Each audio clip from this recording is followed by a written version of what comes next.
Friday afternoon saw in the span of about an hour the kind of cascading crises that can define a presidency. As he was heading to Delaware for a beach vacation on Friday, about noon, President Biden was hit with a deluge of problems. First, the worsening situation at the southern border. Thousands of migrants jammed under a bridge in squalid conditions. Then, the Pentagon admitted that a drone strike in Afghanistan killed 10 civilians, including 7 children, but no terrorists. Then, a panel advising the FDA voted not to recommend COVID booster shots for all Americans over 16. Remember, Biden promised us those by September. And then France, our oldest ally, recalling its ambassador to the U.S. for the first time in modern history. On NBC's Meet the Press, anchor Chuck Todd summed it all up. He's got a pretty big credibility crisis on his hands because all of these problems, in some ways, showed up after he said something basically the exact opposite. Afghanistan withdrawal wasn't going to be messy. This wasn't going to look like Saigon. The booster shots, he came out and essentially said 8 months and even indicated maybe we should start it as soon as 5 months. Now we're not sure if anybody under 65 is going to get a booster shot. So, he's had, and of course the border has been, whether this is, we can talk about the border problems. You could say there's years in the making. But it's pretty clear we have a bigger problem now than we've had in years. And these policies have turned into becoming a magnet. So he's got a lot of work to do. Wow. When you've lost Chuck, you've lost it all. Not only that, but ABC's John Karl saying his credibility on COVID's eroding, Miranda. Beyond that, CNN this morning saying that this is administration engulfed in crisis. He's losing a lot of friendly allies in the media. Well, I think, it's only been 8 months, but already it's so evident that this administration is based not on reality, but on illusion. They think that if they gaslight the American people, if they pretend, if they distract, if they lie, it's all about comms. If they can do that, and they do it well, they think they can get away with not having proper policies, with just being destructive. The unwinding of all the Trump-era policies seems to have been really their only policy directive. And apart from that, they're just being bossed around by Nancy Pelosi. There she is over in London, bad-mouthing Republicans and being divisive. I think people actually elected Joe Biden because they believed he would be a uniting president, because that's what he said. And unfortunately, he has never done what he said he would do, and he's told a lot of untruths. Yeah, it was a Friday news dump. They did not want us to talk about it on Monday here at noon, but we're going to cover it, even if they don't want us to see it. Particularly, Mike, though, the story that was so galling to me on Friday was this, quote, righteous strike that they told us about. Let's play a soundbite of what the administration was saying about this righteous strike that ended up killing 7 children who were running to their uncle's car to get water bottles, and their family members found these children burned. But here is what they told us about the strike after it happened. Well, first I would say the fact that we have had 2 successful strikes confirmed by CENTCOM tells you that our over-the-horizon capacity works and is working. Oh, we know that ISIS-K has worked very, very hard to strike us and to continue to strike us. We feel that the strike we took yesterday in Kabul actually was very disruptive to their attack plans and threw them off stride. Oh, were there others killed? Yes, there are others killed. Who they are, we don't know. We'll try to sort through all that. But at this point, we think that the procedures were correctly followed and it was a righteous strike. Mike, even Obama's former Joint Chiefs of Staff calling for accountability here. You give people a choice between believing what you tell them and believing what you show them. They're going to believe what you show them.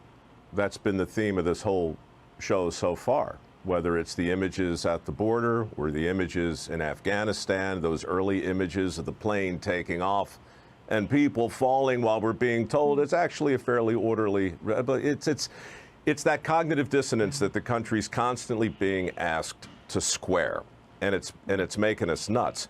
On the other end of it, I would say, look, this all feels new. This all feels new and incredible. But I was reading a book not long ago about the Harold Macmillan. He's a prime minister in England back in the 50s. He came to power after the Suez Crisis. And somebody asked him, Mr. Macmillan, they said, what will determine the course of your administration? And his answer was awesome. He said, events, dear boy, events. And that's it, right? You can have all the plan in the world. You can have whatever agenda you have. And then you see a picture of a guy falling off an airplane. You see a couple, you see 100,000 people under a bridge. You see this, you see that, you see masks, you see no masks. You see mixed messages, you see confusion. Then you have events, dear boy. Yeah. And the fallout, well, stay tuned, right?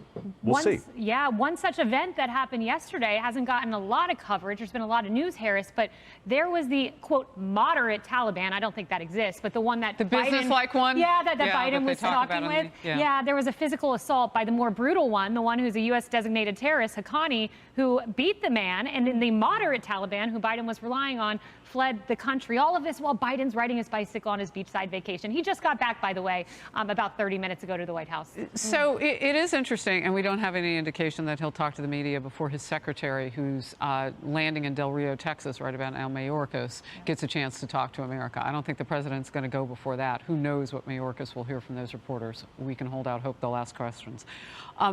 So, you know, what's really interesting to me, and I want to go back to something that Mike said, it is really an overarching thing now that we're looking at. It's hard to unsee the reality that plays out, right? So if your reality on the ground is that the Taliban are beating you, and we still have cameras in there, and you know, we had a crew on the ground for a while, even after everybody left. I mean, we have people, Trey Yinks and others, who do a demanding and important job, and keeping them safe is foremost. And at the same time, we need to see what's really going on with the Taliban. And you can't argue about the reality on the ground there and what this White House wants us to believe. They are in conflict with one another. One is true and one is not. Two things cannot be true at the same time when they're this opposite.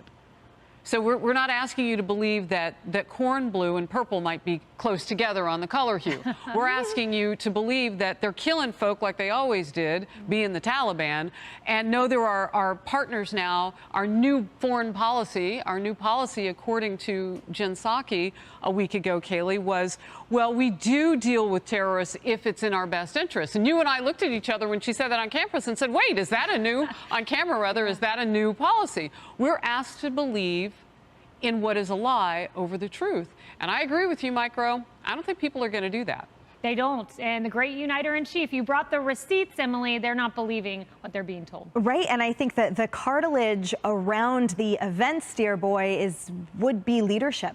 And that's what we're seeing a dearth of. And the polls reflect that. So, for example, despite using the word unity 8 times in his inaugural speech, at this moment, Americans by a margin of 54-37 think we are less unified under President Biden than we were before. They also approve his job rating at a 50%, his lowest marks since taking this office. And I think that the most outstanding part about that is the most common answers for this, right? So incompetence, poor leadership is number one, a blanket doing a bad job, Afghanistan, the economy, vaccine mandate, illegal immigration, and the border crisis.